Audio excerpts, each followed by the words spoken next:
மத்தேயு சுவிசேஷம் 11ஆம் அதிகாரம் 28வது வசனத்தை நாம் வாசிக்க கேட்போம். வருத்தப்பட்டு பாரம் சுமக்கிறவர்களே, நீங்கள் எல்லாரும் என்னிடத்தில் வாருங்கள், நான் உங்களுக்கு இளைப்பாறுதல் தருவேன். நல்ல பிதாவே, தொடர்ந்து எங்களோடு நீர் பேசும். இந்த வார்த்தையின் மூலமாய் நீர் எங்களோடு இடைப்படும். இயேசுவின் நாமத்தில் பிதாவே, ஆமென். வருத்தப்பட்டு பாரம் சுமக்கிறவர்களே, நீங்கள் எல்லாரும் என்னிடத்தில் வாருங்கள், நான் உங்களுக்கு இளைப்பாறுதல் தருவேன். இளைப்பாறுதல் அப்படின்னு சொன்னால் என்ன அப்படிங்கிறதுக்கு நிறைய அர்த்தங்கள், விளக்கங்கள் நம்ம என்ன செய்ய முடியும் என்றால் சொல்ல முடியும். அநேக வார்த்தைகளை அதற்கு நம்ம பார்க்குறோம், நடைமுறையில் பார்க்குறோம். ஒவ்வொருவரும் பார்க்கும் பொழுது என்னவென்றால், ஓய்வு, எனக்கு கொஞ்சம் ஓய்வு வேண்டும் அப்படின்னு சொல்லுகிற ஆட்களை நம்ம என்ன செய்கிறோம், பார்க்குறோம். ஆனால் சொல்லிக்கிட்டே இருந்து ஓய்வெடுக்க முடியாமலே போகிற ஒரு சிலரை சொல்லுகிறேன். உங்கள் வீட்டில் தகப்பன் சொல்லிகிட்டே இருப்பார், கொஞ்சம் ஓய்வு கிடைச்சா பரவாயில்ல, என்னால் அதை சுமக்க முடியலை, இந்த பாரத்தை எங்கேயோ கொண்டு வச்சுட்டா பரவாயில்ல அப்படின்னு சொல்லி என்ன செய்வார் தகப்பனார், அவர் புலம்புவார். அதே போல் அந்த வீட்டில் தாயும் என்ன செய்வாங்கன்னா, சில சமயத்தில் தாய்மாரும் புலம்புவாங்க. தாங்க முடியல, இந்த பாரம் ரொம்ப அழுத்தமாக இருக்கிறது, யார் மேலேயாவது கொண்டு வைக்கலாம் அப்படின்னு சொல்லி. ஒரு வருஷம் அப்பா லீவு போட்டுட்டு வெளியே போனால் எப்படி இருக்கும்? கொஞ்சம் ரெஸ்ட் எடுக்க விரும்புகிறேன், 1 இயர் எனக்கு லீவ் வேணும் அப்படின்னு சொல்லி ஃபேமிலியில் எல்லாரிடத்திலும் உட்கார்ந்து ஆலோசனை பண்ணி, இப்போ ஒரு லீவ் எல்லாரும் சேர்ந்து உங்கள் அப்பா அம்மாருக்கு எத்தனை பிள்ளைங்க கொடுக்க விரும்புகிறீங்க? 1 இயர் நோ கான்டாக்ட். அவர் எங்கேயாவது போய் என்ன செய்யணும், எம்ஏஎம்எல் அடிவாரத்தில் உட்கார்ந்து தியானம் பண்ணுறதுக்காக போக போகிறார், இல்லை வேறு எங்கேயாவது கொடைக்கானலில் உட்கார்ந்து தியானம் பண்ண போகிறார், இல்லை ஊட்டியில் அப்படின்னு சொல்லி சொன்னால் எத்தனை பேர் நீங்கள் அனுமதி கொடுப்பீங்க? கொடுக்க மாட்டீங்க. விட்டுட்டு போனால் யார் பார்க்கறது குடும்பத்தில் காரியங்கள்? 1 வருஷம் பொறுத்து பார்த்தா குடும்பம் இருக்காது, காணாமல் போயிடும். அதே மாதிரி தாய் சொல்கிறான், டெய்லி சமையல் பண்ண வேண்டியிருக்கு. ஒரு ஆளுக்கு தோசை, ஒரு ஆளுக்கு இட்லி, ஒரு ஆளுக்கு இடியாப்பம், ஒரு ஆளுக்கு புட்டு, அப்புறம் ஒரு ஆளுக்கு 4 விதமாக கேட்குறாங்க. காலையில் உயிர் வாங்குறாங்க இந்த பிள்ளைங்க, இந்த புருஷன். ஆகவே எங்கேயாவது ஓடி போயிடலாம். அதனால தான் அவன் சங்கீதக்காரன் சொல்கிறான், எனக்கு புறாவை போல் சிறகுகள் இருந்தால் நான் பறந்து போய் என்ன செய்வேன், இளைப்பாறுவேன். அவனுக்கு அப்போவே ஃப்ளைட் வேணும்னு ஆசைப்பட்டான். அதை பற்றி அவன் அதை சொன்னதுனால தான் யோசித்தாங்க, என்ன பறந்து போக முடியுமா? யோசனையே வந்தது, விமானத்தை கண்டுபிடிச்சிருக்காங்க. எனக்கு அநேகர் நீங்கள் பாருங்க, ஏர்போர்ட்டில் போனீர்கள் என்று சொன்னால் எல்லா ஏர்போர்ட்லேயும் ரொம்ப ரஷ்ஷு. நீங்கள் நினைக்கலாம் ஏர்போர்ட்டுக்கெல்லாம் பார்த்தா ரொம்ப கம்மியான கூட்டம் இருக்கும்ட்டு. சிக்காகோ ஏர்போர்ட்டில் ஒரு முறை மாட்டிக்கிட்டோம், என்ன கூட்டம்! அது கோவிட் டைமில் ஆட்களை பார்க்கும்போது பயமாக இருக்கு. நமக்கு கோவிட் வந்துருமோன்னு பயமாக இருந்துச்சு. அந்த அளவுக்கு சந்த மாதிரி கூட்டம், பெரிய கூட்டம். ஏன், எதுக்காக? இன்றைக்கு டூரிசம் அப்படி ரொம்ப டெவலப் ஆகிருக்கு. ஒவ்வொரு கண்ட்ரியும், ஒவ்வொரு நாடும் அவங்களுடைய வளர்ச்சிக்கு, குறிப்பாக அரேபிய நாடுகள், கல்ஃப் கண்ட்ரிஸ், அவங்க டிபெண்ட் பண்ணி இருப்பது பெட்ரோலியம் மட்டுமல்ல, எதையும் டிபெண்ட் பண்ணி இருக்கிறார்கள் என்று சொன்னால் டூரிசத்தையும் டிபெண்ட் பண்ணி இருக்கிறார்கள். டூரிஸ்டை வரவேற்கிறதுக்காக பல காரியங்களை அங்கே பார்ப்பதற்கு, நல்ல விதமாக ரிலாக்ஸ் பண்ணுறதுக்கான இடங்களை என்ன செய்திருக்கிறார்கள், அருமையாக ஏற்படுத்தி வைத்திருக்கிறதை நம்ம பார்க்க முடியும். உலகம் முழுசும் அப்படி எல்லா நாடுகள்லையும் மக்கள் அவர்களை வரவேற்ப விதம் விதமாக ஒவ்வொரு நாடுகளையும் ரிலாக்ஸ் பண்ணக்கூடியதான, ஓய்வெடுக்கக்கூடியதான வசதிகளை பெருக்கி வைத்திருக்கிறபடினாலே ஜனங்கள் அங்கும் இங்குமாக என்ன செய்கிறார்கள், ஓடுகிறார்கள். ஒருத்தர் சொன்னார், நான் தாய்லாந்துக்கு போகிறேன் அப்படின்னு சொன்னார். விசுவாசி இல்லை. நான் அவர்கிட்ட கேட்டேன், ஏன் தாய்லாந்துக்கு போகிறீங்க, அமெரிக்காவுக்கு போகலாமே என்ன? அப்போ சில ஆட்கள் தாய்லாந்துக்கு போகிறாங்க, உலக பிரகாரமான ஆட்கள். அதுவும் சிலர் தாய்லாந்துக்கு போகிறதுக்கு ஒரு நோக்கம் உண்டு. ஒவ்வொரு நாட்டிலையும் ஒரு விசேஷம் இருக்குது. சில நாடுகளில் சில பாவங்கள் அந்த நாட்டுகளில் கொடிகட்டி பறக்கிற அப்படின்னால அது அவங்களுக்கு ஒரு ரிலாக்ஸேஷன். சிலர் என்ன செய்கிறாங்க அப்படின்னு சொன்னா மசாஜ் சென்டருக்கு போறாங்க, ரிலாக்ஸேஷனுக்காக போறாங்க. இந்த மாதிரி பறந்து போய் என்ன செய்வேன், இப்ப எல்லாரும் பறந்து கொஞ்ச நாள் இங்கே பறந்து. என் பிள்ளைங்க இப்போ டாலஸ்ங்கிற சிட்டியில இருக்கிறாங்க. பேத்தி ஒருத்தர்கிட்ட கேட்கும்போது அவ எப்படி ரொம்ப என்ஜாய் பண்றா, ரொம்ப சந்தோஷமா இருக்கா. வீட்டை விட்டு வெளியே போனா எங்க போனாலும் சந்தோஷம்தான். அது பிள்ளைகளுக்கு மட்டுமில்ல, சகோதரிமார்களுக்கு அப்படி ஒரு வாய்ப்பு கிடைச்சா ரொம்ப சந்தோஷப்படுவாங்க. ஏன்னா டெய்லி வந்து வீட்டை விட்டு புறப்பட்டு போகிறவங்க நீங்க, ஆனா வீட்டுக்குள்ள அடைவிட்டு கிடக்கிறவங்க சகோதரிமார். ஆகவே நீங்க ஒரு நாள் லீவ் கிடைச்சுன்னா என்ன செய்வீங்கன்னா, லீவ் கிடைக்கும் போது வீட்டுக்குள்ள நீங்க அடைஞ்சு கிடப்பீங்க. அப்போ சகோதரிமார் சொல்லுவாங்க, இந்த மனுஷனுக்கு வேற வேலை இல்லை, இந்த மனுஷன் என்னைக்காவது நம்ம வெளியில கூட்டிட்டு போவார்னா, வெளியில கூட்டிட்டு போறதை பத்தி கேட்டாச்சுன்னா என்ன சொல்லுவாங்க, என்ன சொல்லுவீங்க? புருஷன்மாரு, வாரம் முழுவதும் என்ன செய்யிருக்கிறேன், நான் கஷ்டப்பட்டு வேலை செஞ்சுக்கிறேன், ஒரு நாளாவது என்ன தூங்க விடு. எவ்வளவு நேரம் தூங்கணும்? அதாவது காலில் படுக்கிறவங்க, சனிக்கிழமை சாயங்காலம் படுக்கிறவங்க ஞாயிற்றுக்கிழமை சாயங்காலம் தான் எழும்புவான். அவன் சாப்பாடு கூட இல்லைனாலும் பரவாயில்ல, 24 மணி நேரமா தூங்குறதான ஆண்கள் கரங்களை உயர்த்தி ஒரு ஆமேன்னு சொல்லுங்க பார்க்கலாம். ஒருத்தரும் இல்லை. சகோதரிமார்கள் என்ன செய்வாங்கன்னு, இந்த ஆள் வீட்டில் வந்து என்ன செய்ய தூங்கிட்டு உட்கார்ந்துருக்கிறார், ஒரு பிரயோஜனம் இல்லை, எங்கேயாவது இன்னைக்காவது கூட்டிட்டு போகலாம் இல்லை அப்படின்னு சொல்லி அவங்க புலம்பிட்டே இருப்பாங்க. சகோதரமார்கள் சொல்றேன், அவங்களுக்கு ஒரு ரிலாக்ஸேஷன் வேணும், ஒரு இளைப்பாறுதல் வேணும். ஆரோக்கியமா இருப்பதற்கு நமக்கு என்ன தேவை? மனதில் மன அமைதி நமக்கு தேவை, மனதில் ஒரு இளைப்பாறுதல் நமக்கு தேவை, ஒரு ரிலாக்ஸேஷன் நமக்கு தேவை. அதை நம்ம எல்லாரும் எடுத்துக்கொள்ள வேண்டும்.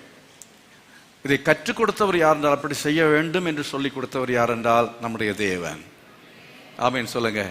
நம்முடைய தேவன் அதை கற்றுக் கொடுத்தார். என்ன செய்யணும்? நீங்க ரிலாக்ஸ் பண்ணணும் அப்படிங்கிறது, ஓய்வு எடுக்க வேண்டும். ஓய்வை பற்றி நம்ம கற்றுக் கொடுத்தது ஆகியத்தங்க வேதத்தில் சொல்லப்பட்டிருக்கிற, வருத்தப்பட்டு பாரம் சுமக்கிறவர்களை நீங்கள் எல்லாரும் என்னிடத்தில் வாருங்கள், நான் உங்களுக்கு என்ன செய்வேன்? இளைப்பாறு தருவேன். அடுத்த வசனம் மிக முக்கியமானது. நான் சாந்தமும் மனத்தாழ்மையுமா இருக்கிறேன், நீங்கள் என்னிடத்தில் வந்து என் நுகத்தை ஏற்றுக்கொண்டு என்னிடத்தில் கற்றுக்கொள்ளுங்கள். கர்த்தரை மகிமைப்படுத்துமா? அவரிடத்தில் நாம் வர வேண்டும், வந்து கற்றுக்கொள்ள வேண்டும். கற்றுக்கொள்ள வேண்டிய the first lesson, முதல் பாடம் என்ன? ஆதியாகமத்தின் புஸ்தகத்தில் 2ஆம் அதிகாரத்தில் வாசிக்கும் பொழுது, 6 நாட்கள் தன் கிரியை முடித்து 7ஆம் நாளில் தேவன் என்ன செய்தார்?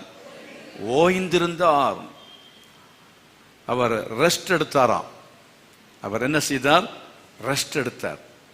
அப்போ கர்த்தருக்கே ஒரு ரெஸ்ட் தேவைன்னா, அவர் ரெஸ்ட் எடுக்கணும்னு அவசியம் இல்லை, நாம் கற்றுக்கொள்வதற்காக கர்த்தர் அதை எழுதி வைத்திருக்கிறார். ஆமென். நம்முடைய தேவன் உறங்குவதும் இல்லை, தூங்குவதும் இல்லை. ஆனால் அவர் ஓய்ந்திருந்தார். அப்படி என்கிறது எதை பற்றி சொல்லுகிறது, ஏன் சொல்லுகிறது என்பதை எபிரேய நிருபக்காரன் எடுத்தங்க சொல்லுகிறார். அவர் தம் கிரியைகளை முடித்து 7ஆம் நாள் ஓய்ந்திருந்தார். ஆகவே நம்முடைய இளைப்பாறுகிற காலம் இனி வருகிறதா இருக்கிறது. நித்திய அந்த ஓய்வுக்குள்ளே நாம் பிரவேசிக்க வேண்டும் என்று சொன்னால், நம்ம அந்த நித்தியமான இளைப்பாறுதலுக்குள் பிரவேசிக்க வேண்டும் என்றால், நம்முடைய கிரியைகளை அதற்கு முன்பாக என்ன செய்ய வேண்டும்? முடிக்க வேண்டும். இங்கே 6 நாட்கள் என்னென்ன சொல்லப்பட்டிருக்க? வெளிச்சம் சொல்லப்பட்டிருக்கிறது, பிரிவுண்டாக்கினார் சொல்லப்பட்டிருக்கிறது, கனி விருட்சங்களை உண்டாக்கினார் சொல்லப்பட்டிருக்கிறது, அதே போல சூரிய சந்திரனை படைத்தார் என்று சொல்லப்பட்டிருக்கிறது, பட்சிகளையும் பறவைகளையும் தேவன் படைத்தார் என்று சொல்லப்பட்டிருக்கிறது, மாம்ச தேகம் உள்ளவைகளை படைத்தார், பின்பு அவளை ஆளுகை செய்யுங்கள் என்று சொன்னார். ஒவ்வொரு காரியத்தையும் செய்யும் பொழுது நம்மவே சொல்லுவோம், ரொம்ப நல்லா இருக்கு, வெரி குட், நமக்கே ஒரு திருப்தி வருகிறது பாருங்க. அதுதாங்க இளைப்பாறுதல். சும்மாவே சோம்பேறியா உட்கார்ந்துட்டு சாயங்காலம் படுத்து எழும்பின அப்பவும் கொட்டாவி போறதில்லை, அப்பவும் என்ன செய்வோம்? ஆன்னு சொல்லுவோம். சாயங்காலம் எழும்பி ஒரு வேலையும் செய்யல, எல்லாம் குப்பையா கிடக்கிறது, சமைக்கல, துணி துவைக்கல. பெண்களுக்கு சொல்றேன்.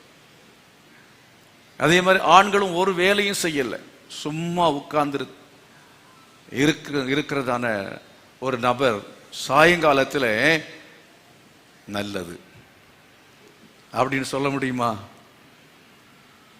இன்னைக்கு நாள் ரொம்ப நல்லா போச்சுது அப்படி சொல்ல முடியுமா? பிரயோஜனமா இருந்ததுன்னு சொல்ல முடியுமா? ஒரு நாள் என்ன செஞ்சுட்டு வேஸ்ட் பண்ணி விட்டேனே, ஒரு நாளை நான் வீண் பண்ணி விட்டேனே, மனசுக்குள்ள ஒரு என்னன்னா ஒரு அதிருப்தி, ஒரு வெறுமை, இன்றைக்கு நான் ஒன்றுமே செய்யவில்லையே அப்படிங்கிறது வரும். அதே போல வாழ்நாள் எல்லாமே ஒரு மனிதன் சும்மாவே அவன் வாழ்க்கையில சும்மாவே இருக்கிறான், எதுவும் செய்யவில்லை, பிள்ளைகளுக்கு செய்ய வேண்டிய கடமையை செய்யவில்லை, ஒன்றும் செய்யாமல் ஒரு கிரியையும் செய்யாமல் ஒரு மனிதன் கடைசியில மரிக்கும் பொழுது அந்த அடக்காரதில் யோசித்து பார்ப்பாங்க, என்ன சொல்லலாம் என்ன சொல்லலாம். யோசித்து பார்த்தா ஒண்ணுமே வராது. வேணுமானா பொய்யாக 4 வார்த்தை சொல்லலாம். நம்ம ஒரு நாள்ல மரிப்போம், மரித்து நமக்கு ஒரு அடக்காரதுன்னு நடக்கும். அந்த அடக்காரதில் ஆட்கள் என்ன செய்யணும், 50 பேர் 100 பேர் வந்து சொல்லணும், எனக்கு ஒரு 5 நிமிஷம் கொடுங்க, எனக்கு ஒரு 2 நிமிஷம் கொடுங்க, எனக்கு ஒரு 1 நிமிஷம் கொடுங்க. ஒரு அருமையான தாயார் மரித்து போனார்கள். கேரளாவில் அவங்களுடைய அடக்காரது நடந்தது. அந்த அம்மாவுடைய அடக்காரதில் ஒரு 150 பேர் சாட்சி கொடுத்திருப்பார்கள். 12 மணி நேரம் அந்த அடக்காராதனையிலே ஜனங்கள் பேசுவதற்கு வாய்ப்பு கொடுக்கப்பட்டது. 12 hours. 12 மணி நேரத்துக்கு பிறகுதான் அந்த சரத்தை எடுத்து கொண்டு போய் அடக்கம் பண்ணார்கள். காலையில் ஆரம்பித்து ராத்திரி சாயங்காலம் 6 மணி வரையிலையும் ஆட்கள் பேசிக்கொண்டே இருந்தார்கள். அருமையானவர்களே, இந்த விதமாய் நமக்கு ஒரு நாள் வரும்போது, அல்லது நம்ம சில சமயத்தில் உயிரோடு இருக்கிற சமயத்தில் உங்க புருஷன் வந்து ஒண்ணுமே சொல்ல மாட்டார், அதனால ஞாபகம் வச்சுக்கோங்க. அதே மாதிரி கணவன்மாரை பற்றியும் சில மனைவிமார் ஒண்ணுமே சொல்ல மாட்டாங்க. வேண்டுமானால் உங்களை பற்றி கேவலமா வேணா பேசுவாங்க, ஆனா என்றைக்கு நம்ம கண்ணை மூடுறோமோ அன்னைக்கு இருந்து சொல்ல ஆரம்பிப்பாங்க, என் புருஷன் ரொம்ப நல்லவர், அவர் ரொம்ப மிஸ் பண்றேன், அவ இருந்திருந்தா அப்புறம் தான் இருந்திருந்தான்னு யோசிப்பாங்க. அப்ப நம்ம சொல்லத்தக்கதாக என்ன செய்யணும்னா வாழணும். எப்படி வாழணும்னு தீர்மானிக்கிறதான ஆண்கள்லாம் ஒரு ஆமீன் சொல்லுங்க பார்க்கலாம். அதுக்கும் ஆமீன் காணும். சகோதரிமாரெல்லாம் கொஞ்சம் ஆமீன் சொல்லுங்க பார்க்கலாம். இவங்க தங்கமானவங்க, இவங்களை வச்சு பாவம் அப்ப ரொம்ப கஷ்டப்படுறீங்கன்னு அர்த்தம். ஒரு நாள் வரும்போது நம்மை குறித்து என்ன செய்யணும், கணவன் சொல்லணும். அவர் இந்த எங்க மனைவி தங்கமானவங்க இப்படி இருந்தாங்க, அப்படி இருந்தாங்க, அப்படி செஞ்சாங்க. நிறைய கணவன்மார்கள் இப்படி சொல்றதை நான் கேள்விப்பட்டிருக்கிறேன். அருமையாளர்களே, அந்த விதமாக நம்மை பற்றி சொல்லக்கூடிய வித நற்கிரியைகள் நம்மிடத்திலே காணப்பட வேண்டும். எத்தனை பேர் விரும்புகிறீர்கள்? அதற்காக பவுல் சொல்கிறார், நல்ல போராட்டத்தை போராடினேன், ஓட்டத்தை விசுவாசத்தை இது முதல் நீதியின் கிரீடம் எனக்காக வைக்கப்பட்டிருக்கிறது. இடைவிடாமல் அவன் உழைத்தான், கப்பற்சேதத்தில் இருந்தான், பிரயாணம் பண்ணினான், கர்த்தருக்காக அடிபட்டான், தியாகம் சகித்தான், ஒவ்வொரு இடங்களும் சென்று அவன் சுவிசேஷத்தை அறிவித்தான். கர்த்தருக்காக அவன் சிறைச்சாலையிலே அவன் அடைக்கப்பட்டிருந்தான். கடைசியிலே அவன் சிரச்சேதம் பண்ணப்பட்டு கொல்லப்பட்டான். அருமையானவர்களே, அவ்விதமா நம்முடைய வாழ்க்கையிலையும் குடும்பத்துக்காக நம்ம செய்ய வேண்டிய கடமைகள் எல்லாவற்றையும் நம்ம செய்து முடிக்க வேண்டும். கர்த்தரை மகிமைப்படுத்துவோமா? சபையிலே கர்த்தர் வைத்திருக்கிறான். நம்முடைய சபையிலே எவ்வளவு என்னென்ன காரியங்களை நம்மால செய்ய முடியுமோ அதெல்லாவற்றையும் செய்ய வேண்டும். கிரியை எவ்வளவு செய்கிறோமோ, எவ்வளவு பிரயோஜனமாக நம்ம இருக்கிறோமோ, எவ்வளவு இந்த உலகத்தில் ஏதாவது ஒரு காரியத்தை நம்ம செய்து கொண்டிருப்போம் என்று சொன்னால் தேவன் நமக்கு ஆரோக்கியத்தை தருவார். ஹல்லேலூயா. சும்மா இருக்கிறவருடைய ஆரோக்கியம் சீக்கிரமாய் கெட்டு போகும். ஆனால் நம் வேலை சுறுசுறுப்பா இருந்து வேலை செய்வோம் என்று சொன்னால், கிரியை செய்வோம் என்று சொன்னால் நமக்கு கர்த்தர் நல்ல ஆரோக்கியத்தை தருவார்.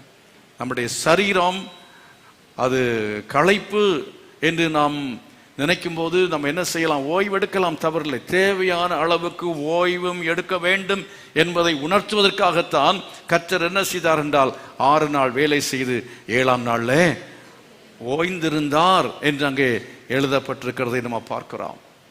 ஆக பிரியமானவர்களே, நம்ம 6 நாட்கள் நம்ம வேலை செய்கிறோம் என்றால் 7ஆம் நாள்ல நமக்கு ஒரு ஓய்வு தேவை. அது என்ன தேவை? நாம் அந்த 24 மணி நேரம் சனிக்கிழமையிலிருந்து ஞாயிற்றுக்கிழமை வரையிலையும் நம்ம படுத்து தூங்குவதல்ல. ரெஸ்ட் ஒரு 8 மணி நேரம் தூங்கலாம், 7 மணி நேரமோ 6 மணி நேரமோ 5 மணி நேரமோ தூங்கலாம். ஆனால் நம்ம என்ன செய்ய வேண்டும்? ஞாயிற்றுக்கிழமை வரும்போது தேவன் அதை பரிசுத்தமாக்கினார் என்று சொல்லப்பட்டிருக்கிறது. ஹல்லேலூயா. அது நல்ல சினிமா பார்ப்பதற்காக வைக்கவில்லை. அது நீங்க போய் என்ன செய்யுங்க, ஊர் உலகமெல்லாம் சுத்தி என்ன செய்யுங்க, அந்த நாளை வீண் பண்ணுங்கள் என்று சொல்லவில்லை. அந்த நாளை தேவன் பரிசுத்தமாக்கினார். அல்லேலூயா. ஆகையினால் என்ன செய்ய வேண்டும் என்றால், ஞாயிற்றுக்கிழமை வந்தால் எவன் கல்யாணம் வச்சாலும் போகக்கூடாது. கர்த்தருக்கு ஸ்தோத்திரம். அது பரிசுத்தமாக்கினார். வீட்டுக்கு பக்கத்தில் உள்ளவர்கள் எல்லாம் நம்ம அப்படி கொடுத்திருக்கிறார்கள், அழைத்திருக்கிறார்கள். ஆனால் நான் என்ன செய்வேன் தெரியுமா? முந்தின நாள் அடுத்த நாளில் 2 நாள் பொறுத்து அவங்க வீட்டில் போய் ஒரு கிஃப்ட் கொடுத்துட்டு வாழ்த்து தெரிவித்து விட்டு வந்து விடுவேன். நான் யாரையும் பகைக்க வேண்டும் என்று சொல்லவில்லை. நாம் ஊரை விட்டு உலகத்தை விட்டு ஓடிவிட முடியாது. எல்லாரும் நமக்கு வேண்டும். ஆனால் அதை நாம் செய்ய வேண்டியது எப்படி என்பதை ஞானமாய் நாம் செய்ய வேண்டும். கரங்களை வைத்து கர்த்தருமாய் படுதால். அல்லேலூயா. பிரியமானவர்களே, நம்ம ஆண்டவரிடத்தில் கற்றுக்கொள்ள வேண்டும் என்னவென்றால், 7ஆம் நாள் என்ன செய்தார்? அவர் பரிசுத்தமாக்கினார் என்று சொல்லப்பட்டிருக்கு. 7ஆம் நாள் அவர் ஓய்ந்திருந்தார். அந்த நாளை அவர் பரிசுத்தமாக்கினார்.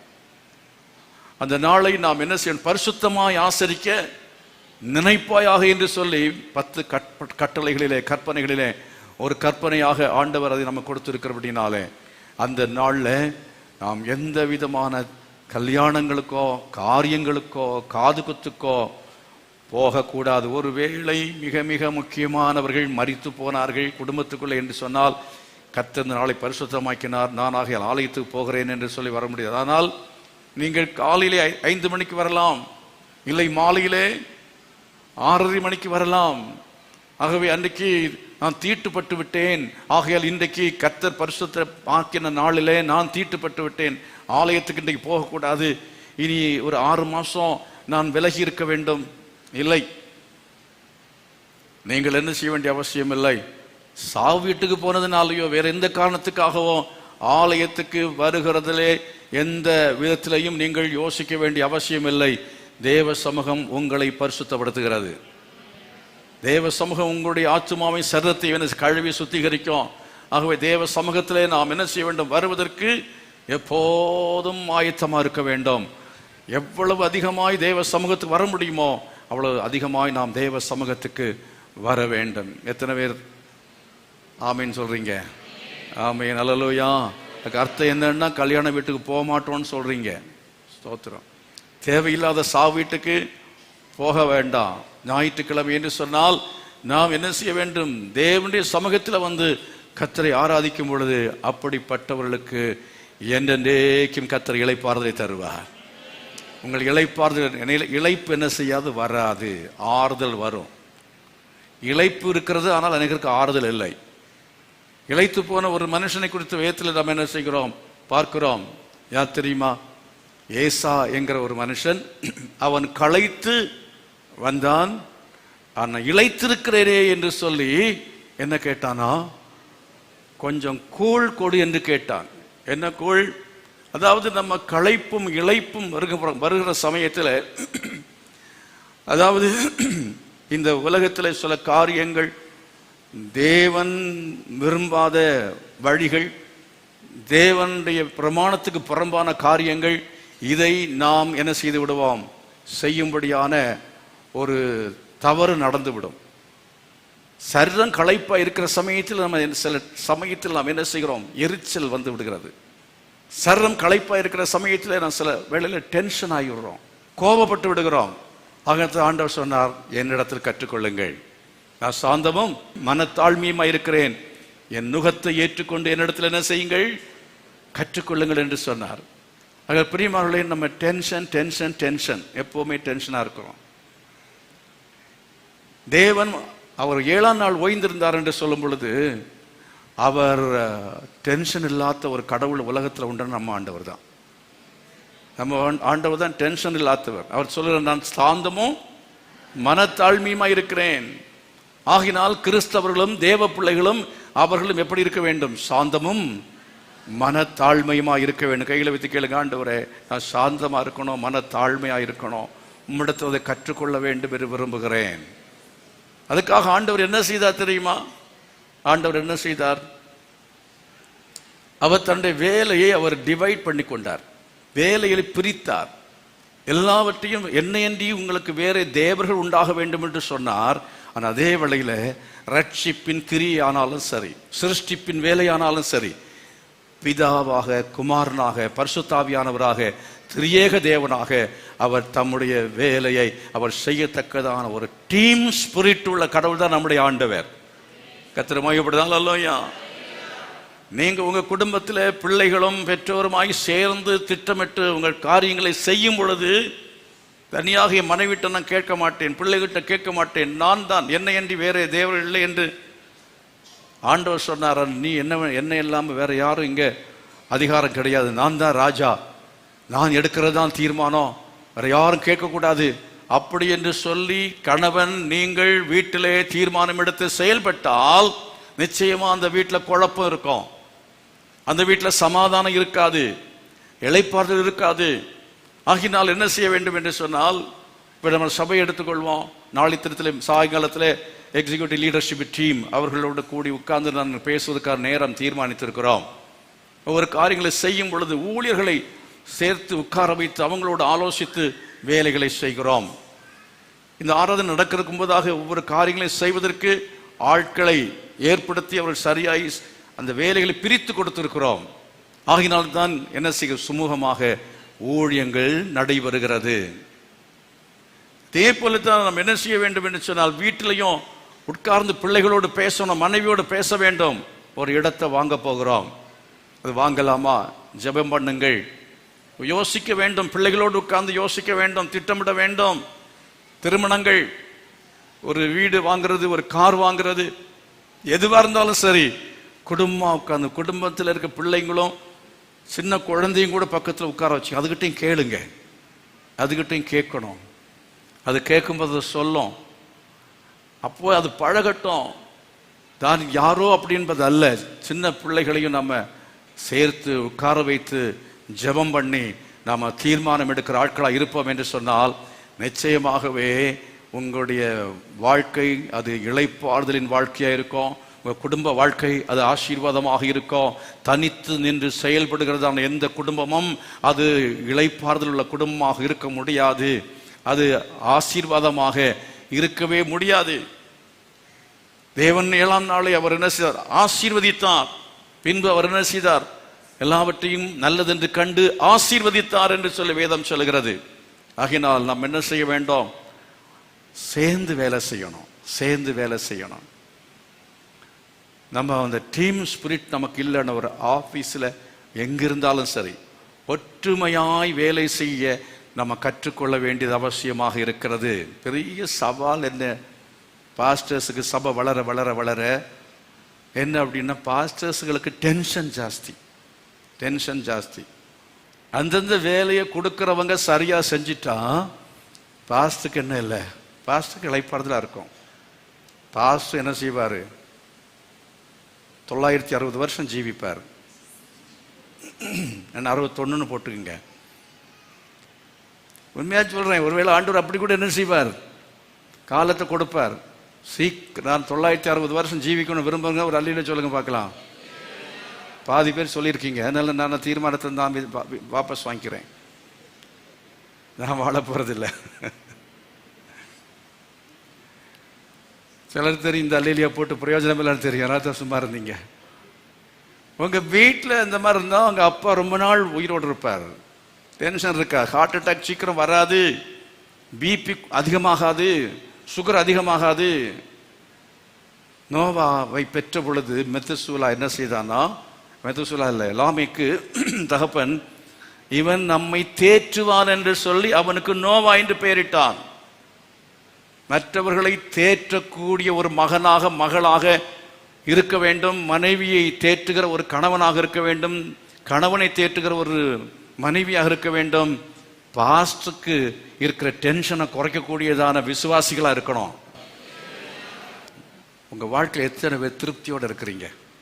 நான் ரொம்ப திருப்தியாக இருக்கேன் பாஸ்டர், என் ஆத்துமாவில் ரொம்ப திருப்தியாக இருக்கிறேன் அப்படின்னு சொல்கிறதான ஆட்கள் மட்டும் கைகளை வைத்து காட்டுங்க பார்க்கலாம். ஒரு ஆள் கை வைத்தல பாருங்க. அது உண்மையை நீங்கள் ஒத்துக்கிட்டீங்க, சந்தோஷம். ஏன் திருப்தி இல்லை என்றால், கர்த்தருக்கென்று நீங்கள் கிரியை செய்யாமல் இருக்கும் பொழுது, கர்த்தருக்கென்று நீங்கள் கிரியை செய்யாமல் நீங்கள் சும்மா இருக்கும் பொழுது, நாம் சும்மா இருக்கும் பொழுது நம்முடைய ஆத்மா வெறுமையாக இருக்கும். நம்முடைய ஆத்மாவிலே திருப்தி என்பது இருக்கவே இருக்காது. எந்த விசுவாசியை கேட்டாலும் திருப்தி இல்லை, திருப்தி இல்லை. திருப்தி இல்லாத வாழ்க்கை, திருப்தி இல்லாத வாழ்க்கை, சந்தோஷம் இல்லாத வாழ்க்கை, அமைதி இல்லாத வாழ்க்கை, அழுத்தம் நிறைந்த வாழ்க்கை. அதனால தான் வாக்கு தத்தங்களை தேடி ஓடிக்கொண்டிருக்கிறோம். யாராவது ஒரு வாக்குத்த சொல்ல மாட்டோம். வருத்தப்பட்டு பாரன் சுமக்கள் என்னிடத்தில் வாருங்கள். கர்த்தர் சொன்னார், இவங்க வேற எங்கேயோ போறாங்க, வேற எங்கேயோ போறாங்க. இப்ப நம்முடைய கல்வாரி அசம்பிளி ஆஃப் காடுங்கிற பெயரை மாத்திட்டு இடுக்கத்தின் வாசல் ஊழியங்கன்னு பெயரை மாற்ற போறேன். எத்தனை பேர் ஆமேன்னு சொல்றீங்க? இவர் எதுக்கெல்லாம் ஆமேன்னு சொல்ல வைக்கிறான்னு தெரியலையே. உண்மையாத்தான் கேட்கிறேன் நான். இடுக்கத்தின் வாசல் ஊழியங்கன்னு வைக்கக்கூடாதோ? அதுதான் சரியான பெயர். ஏன் தெரியுமா? திறந்த வாசல் வழியா என்ன செய்வார்கள்? போகிறவர்கள் கேட்டுக்கு போவார்கள். இடுக்கமான வாசலில் போகிறவர்கள் நித்திய ஜீவனுக்கு போவார்கள். உபதேசத்தை பேசுகிறதான ஊழியம். ஆமென். உபதேசத்தை பேசணும், உபதேசத்தை பேசணும். உபதேசம் இல்லாத சபையில தேவனுடைய பிரசன்னம் என்ன செய்வதில்லை? இருப்பதில்லை. சும்மா தமாஸ் பண்ணி இங்க கொஞ்சம் நான் டான்ஸ் போட்டேன்னா கொஞ்சம் இளைப்பாறுதல் வரும். யாருக்கு வந்தது மாதிரி? ஏசாவுக்கு வந்த மாதிரி. ஏசா தன்னை என்ன செய்தான்? தேற்றிக்கொண்டான், தன்னை தேற்றிக்கொண்டான். எப்படி தேற்றிக்கொண்டான் தெரியுமா? ஒரு நாள்ல நான் என் தம்பி யாக்கோபை என்ன செய்வேன்? ஆமா, போட்டு தள்ளிடுவேன். நான் அவனை உயிரோட வைக்க மாட்டான். அவன் இருந்தான் தானே எனக்கு பிரச்சனை. சில ஆட்கள் இளைப்பாறுதல் இல்லாததுக்கு காரணம் அவன் தம்பி. சிலருக்கு அண்ணனை பார்த்தா இளைப்பாறுதல் இல்லை, சில சீனியர் ஒருத்தர் பார்த்தால் இழைப்ப. இவன் எது சீக்கிரம் போயிட்டானா தான் அடுத்த நம்ம மேடையில் ஏற முடியும். இந்த பொசிஷன்ல அவர் போயிட்டாருன்னா நமக்கு அது கிடைக்கும். ஆகவே எப்போ நம்ம காலி பண்ணலாம் அப்படிங்கிற ஒரு எண்ணம் இருக்கு பாருங்க. அது உங்களுக்கு ஒரு ஆறுதல் தரலாம். அது உங்களுக்கு ஒரு வேளை டெம்பரரியாக ஒரு சமாதானத்தை உங்களுக்கு கொடுக்கலாம். ஆனால் அதே வேளையில் வேதத்தில் நீங்கள் வாசிக்கிற சமயத்தில் அவனுக்கு ஏற்பட்டதான காரியங்கள் எல்லாத்தையும் சொல்ல சமயம் இல்லை. எபிரேயர் 12:17 சொல்ல, ஆகாதவன் என்று தள்ளப்பட்டான், ஆகாதவன் என்று அவன் தள்ளப்பட்டான். மல்கியா 1:3-4 வசனங்கள், 1 அதிகாரம் 3 மற்றும் 4 வசனங்களை வாசிக்கும் பொழுது, தேவனால் அவன் வெறுக்கப்பட்டவன், அவனுடைய சந்ததி, தேசம், பட்டணம் பாழாக்கப்பட்டது எல்லாம் சொல்லப்பட்டிருக்கிறது. ஆகவே இன்றைக்கு நமக்கு ஒருவேளை மகிழ்ச்சி தரக்கூடிய காரியங்களாக இருக்கலாம். சினிமா ஒரு மகிழ்ச்சி தரக்கூடிய காரியம் மாதிரி தெரியலாம். ஆனா உங்க வாழ்க்கை அது பாழாக்கும்.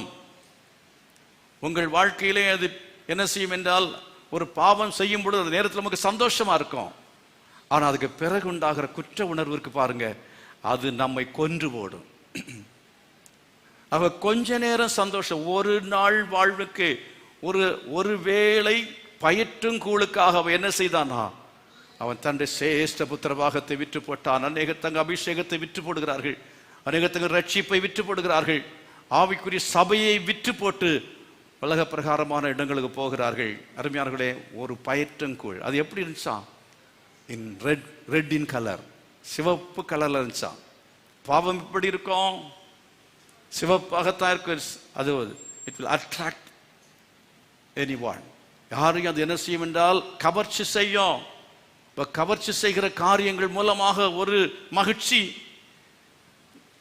அது நிரந்தரமானது அல்லவே அல்ல. அதுக்கு பிறகு உண்டாகிறதான அந்த குற்ற உணர்வு அது நம்மை கொன்று போடும். நித்தியமான இளைப்பாறுதல் நமக்கு கிடைக்காதபடி அது தடை செய்யும். மனமாறுதலுக்காக கண்ணீர் விட்டு அவன் தேடியும் கிடைக்கவில்லை. தேவ கிருபை அவனை விட்டு எடுபட்டு விட்டது. அதைத்தான் நாம் எபிரேயர் நிருபத்தில் என்ன செய்கிறோம்? வாசிக்கிறோம்.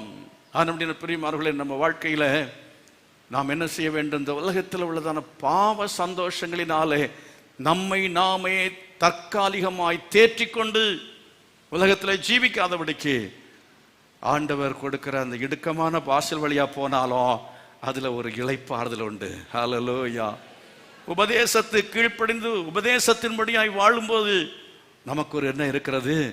ஒரு திருப்தி இருக்கிறது, ஒரு இளைப்பாது. ஏன்னா தேவனுடைய பிரசன்னம். ஹல்லேலூயா. இந்த சபையிலே தேவ பிரசன்னம் இருக்கும்.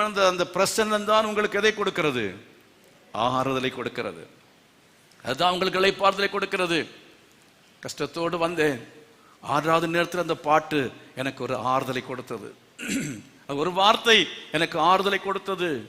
6 நாட்களும் நீங்கள் கிரியை செய்து உலகத்திலே நீங்க களைத்து போய் இளைத்து போய் தேவ சமூகத்துக்கு வரும் பொழுது, தேவ பிரசன்னத்தில் வரும் பொழுது கர்த்தர் உங்களுக்கு ஒரு பெரிய இளைப்பாறுதலை தருகிறார்.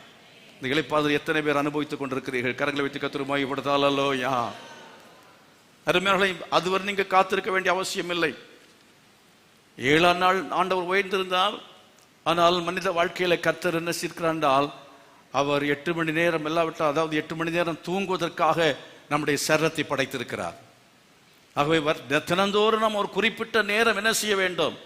களைத்து போன சரீரத்துக்கு ஓய்வு கொடுக்க வேண்டியதுங்கிறது போல நாம் வாழ்க்கையில தினந்தோறும் வெளியே போகிறோம், பல ஆட்களை பார்க்கிறோம், பல ஆட்களுடைய செய்திகள் நமக்கு வருகிறது.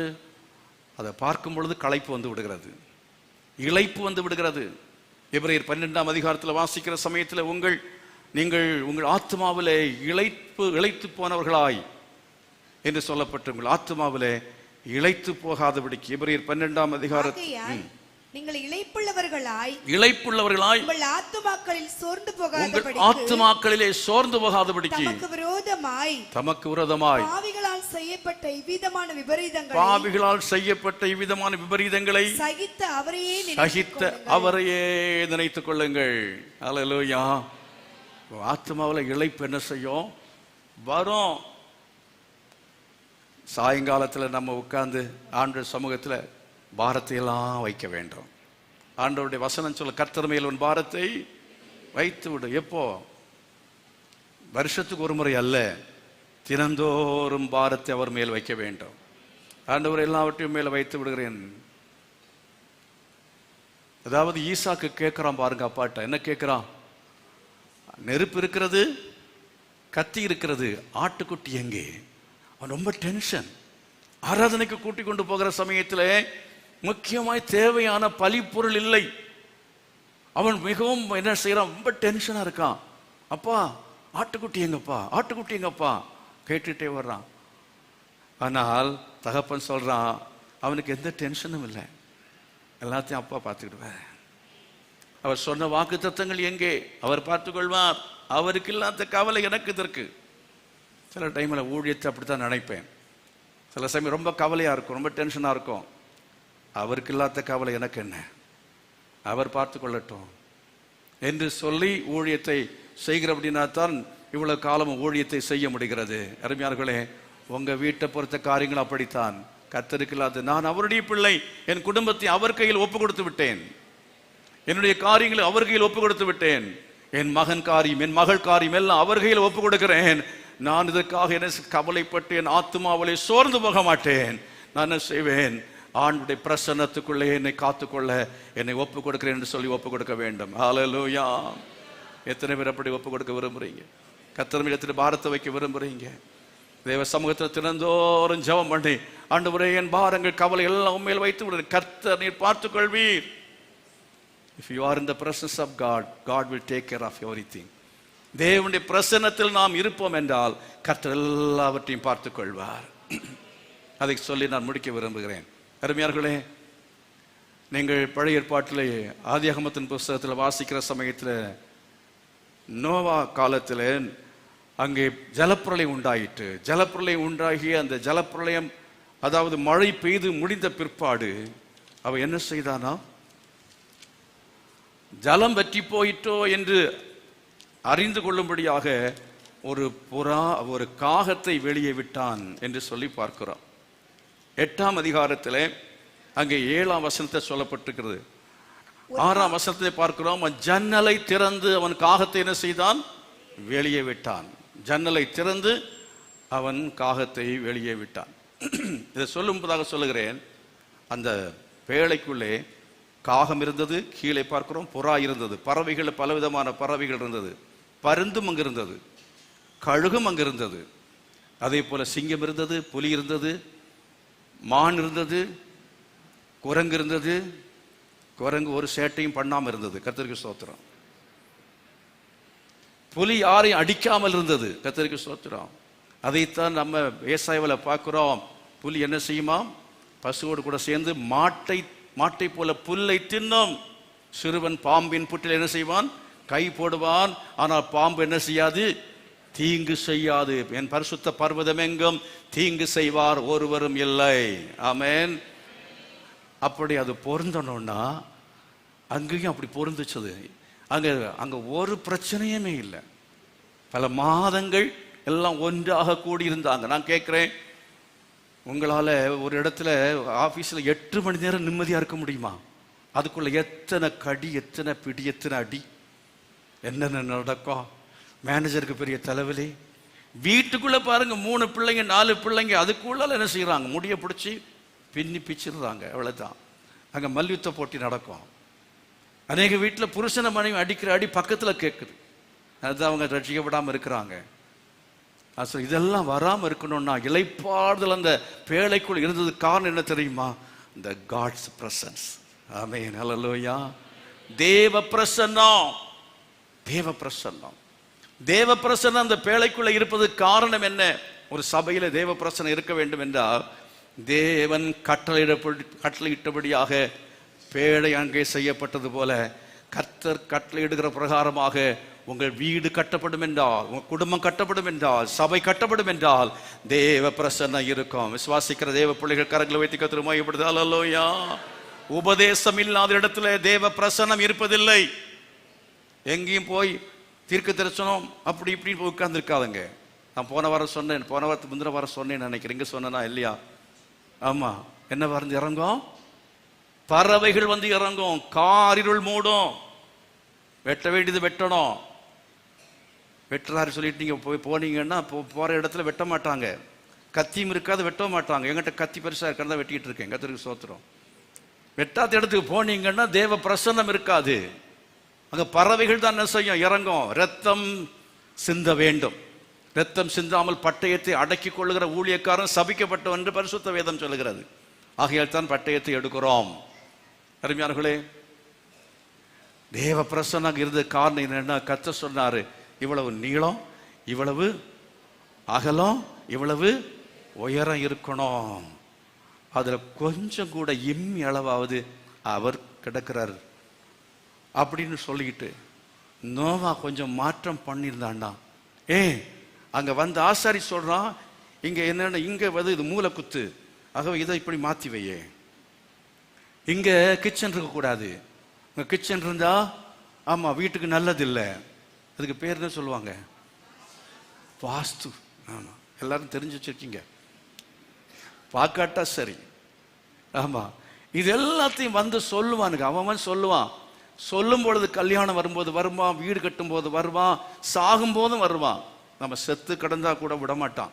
அவன் சில காரியங்கள்லாம் அவன் வச்சிருப்பான். அப்படி ஒரு நீளத்தை குறைப்பான், அகலத்தை வெட்டுவான், உயரத்தை குழப்பம் பண்ணுவான். இதெல்லாத்தையும் ஒழுங்கினம் பண்ணு. எங்கேயாவது கிறிஸ்தவ முறைப்படி இல்லாம நடக்கிறதான திருமணமோ சாவோ அது சரியா நடக்குதா பாருங்க. ஒழுங்கினமா இருக்கும், தாறுமாறா இருக்கும். கல்யாணம் கூட சில கிறிஸ்தவ கல்யாணம்னு சொன்னா கூட தாறுமாறா இருக்கும். மேடையில இல்லைன்னா மண்டபத்தை வைப்பாங்க. எல்லாம் தாறுமாறாக ஒழுங்காக இருக்கும்.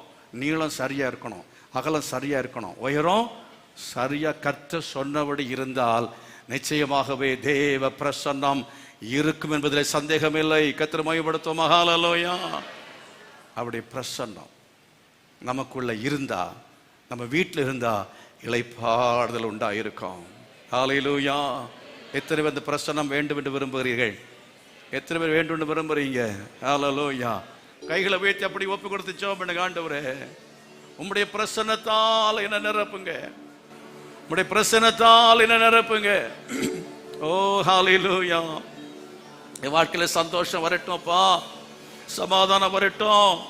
ஓ ஹல்லேலூயா. எனக்குள்ளால மன அமைதி இல்லை, எனக்குள்ள ஒரு திருப்தியான வாழ்க்கை இல்லை. ஓ களைத்து போனவனாக இருக்கிறேன், இளைத்து போனவனாக இருக்கிறேன், சோர்ந்து போனவனாக இருக்கிறேன், எனக்கு நீ உதவி செய்யணும்னு சொல்லி கையில் வைத்து கேளுங்க. பரிசுத்த ஆவியானவர் தேற்றரவாளனாக உங்கள் மத்தியில் அவர் இறங்கி வந்து கொண்டிருக்கிறார். Receive the Holy Spirit, receive the Holy Spirit. பரிசுத்த ஆவியானவர் பெற்றுக்கொண்டு அந்த அபிஷேகத்தை நிரம்பி தேவனை துதியுங்கள், மகிமைப்படுத்துங்கள், அந்நிய பாஷைகளை பேசுங்கள். அந்த பரிசுத்த ஆவியின் அந்த நிறைவோடு கூட இந்த இடத்தை விட்டு கடந்து செல்லுங்கள்.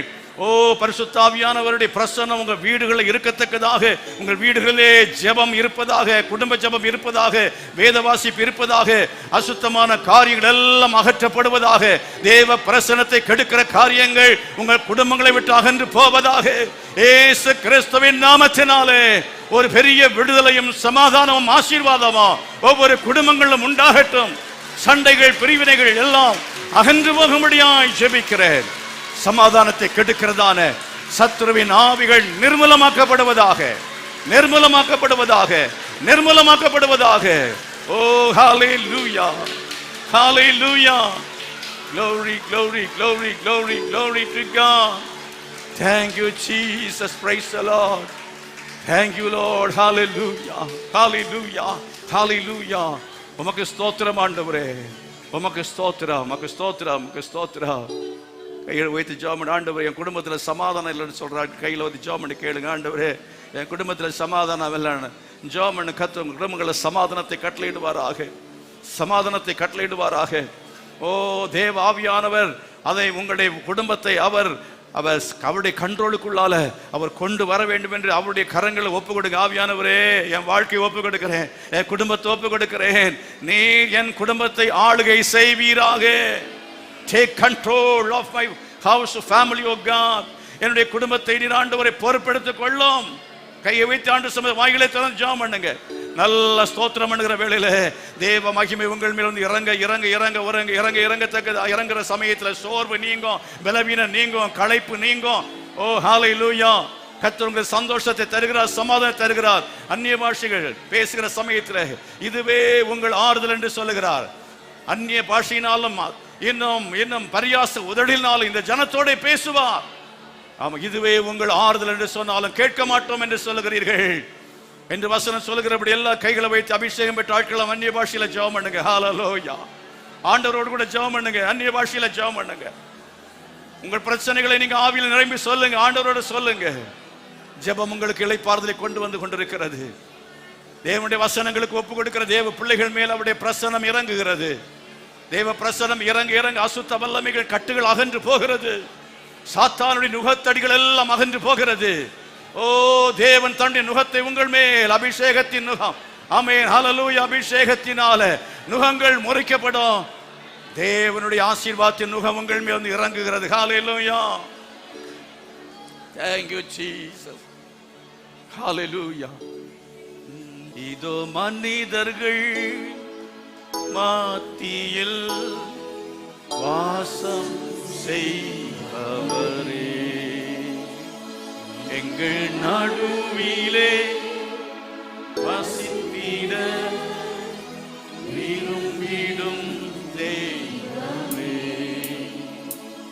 இதோ மனிதர்கள் மத்தியில் வாசம் செய்பவரே,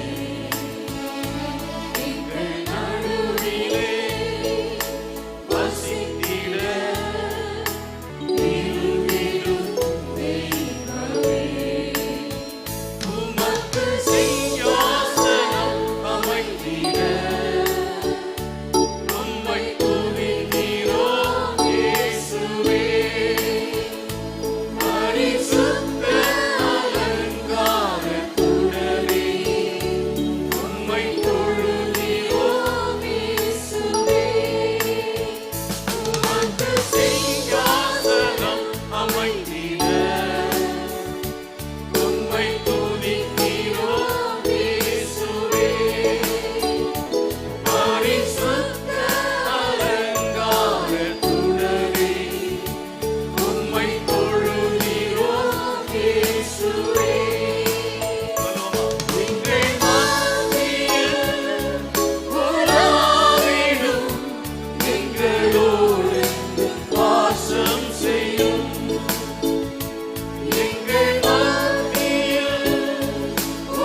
கைகளை உயர்த்தி எனக்குள்ளே வாசம் பண்ணுங்கப்பா, என் குடும்பத்துல வந்து வாசம் பண்ணுங்க.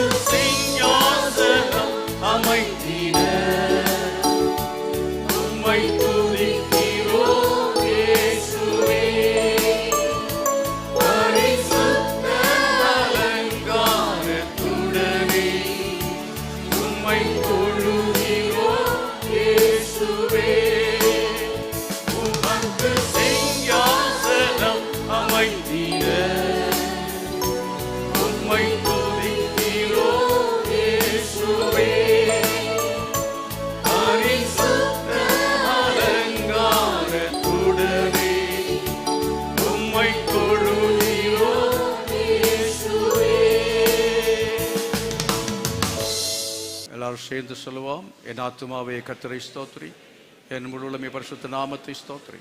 என் ஆத்துமாவே கர்த்தரை ஸ்தோத்திரி, கர்த்தர் செய்த சகல உபகாரங்களை மறவாதே. ஆமென். நம்முடைய கர்த்தர் ரட்சகருமாய் இருக்கிற இயேசு கிறிஸ்துவின் கிருபையும் பிதாவாகிய தேவனுடைய அன்பும் பரிசுத்த ஆவியானுடைய அந்யோன்யமும் சமாதான பாதுகாவலும் நம் அனைவரோடும் சகல பரிசுத்தவானோடு கூட இன்று இன்றைக்கு நிலைத்திருப்பதாக. ஆமென். God bless you. கர்த்தர் உங்களை ஆசீர்வதிப்பாராக.